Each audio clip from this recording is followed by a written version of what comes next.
Good evening from the University of Economics and Law. I'm Yun Pham of SGM Economics Newswire, and we are here for the second live debate between Dr. Quốc Nguyên, PA faculty, and Dr. Thiên Trần, RER faculty. This debate will be driven by the question, 80 selected citizens. Each of our guests will have as much as 2 minutes to respond to a common question.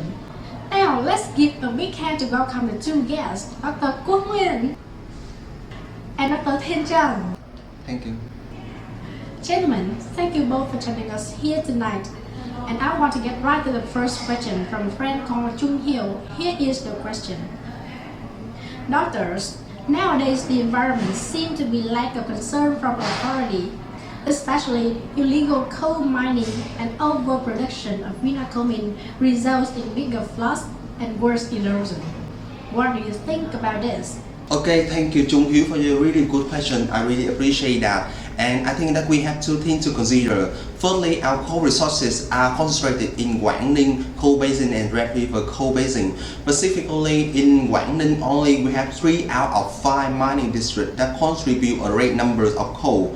And the fact that more of our coal mining is open cast means the environmental damage are unavoidable. And after taking away the first layout of soil, the ground is exposed under the sun and the erosion takes place. But the consequences are precisely predicted and everything is kept under control. Therefore, the rumor of authority lacking in concern for the environment is completely false.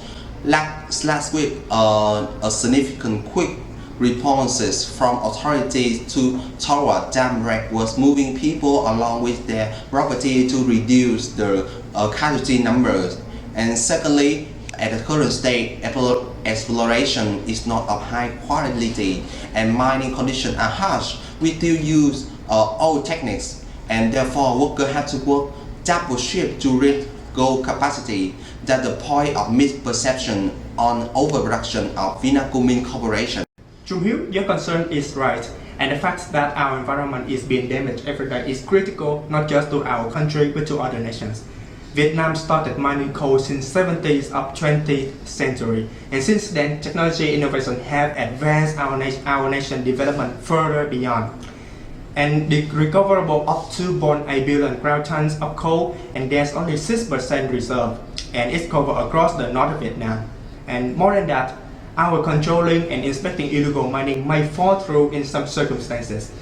But the government inspectors and economic policies are now working hand in glove, and the criminal would be brought into light and get the sentences. About the undeniable consequences in Quảng Ninh, well, I believe that government have already precisely predicted this natural outbreak so that the number of casualties is small. Thank you, Dr. Quốc. And the next question is also the one for you. Recently, the party and Congress made up one of the biggest decisions on impacting on coal mining corporation. That is to increase coal export tariff from 10% to 13%. Can you state clearly about this decision and consequences later on? The most thing we can do that is to make sure that we control our energy. But we can't just produce the traditional one. We have to also got to look into the future. And things we need to consider is the coal categories. It is domestic coal that have a great capacity enough to export and also to cross-subsidize for the import one. That is the thermal coal for coal-fired power plant.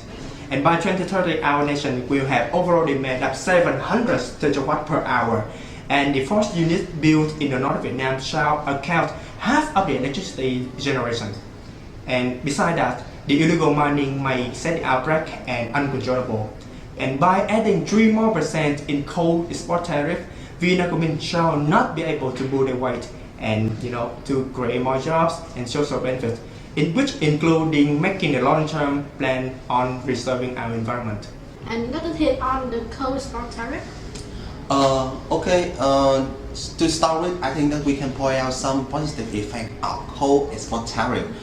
It is reported that Vietnam is among countries who have the highest coal export quantity in the world, especially in the period of 2006 to 2011.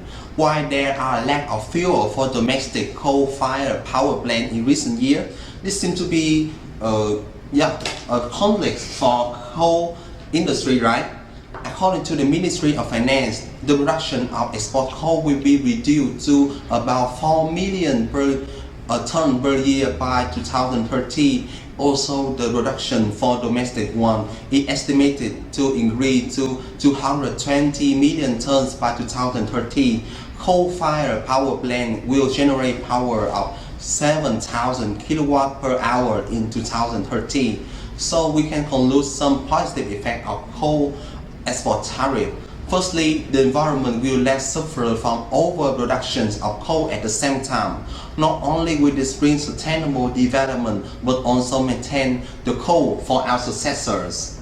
Increase in coal export tariff will lead to a decrease in coal production. This will assure the government of having a long-term policy for coal-fired industry from now to 2030. And furthermore, increased tariff will contribute a huge income to national wealth. This will help to support vulnerable people in the coal exploitation areas, as well as the environment protection and Statement. Based on the voting result from the audience here in the hall, the statement receiving more votes is that of Dr. Thiện, which support the increase in coal export tariff for 3 reasons: to save natural resources from overexploitation, to make long-term policy to produce electricity, and to be a sort of tax for government to increase the budget. On that note, we have come to an end of the live debate. Many thanks to all of you, and the next final debate takes place Tuesday night at Lotus University. Don't forget to watch. Good night.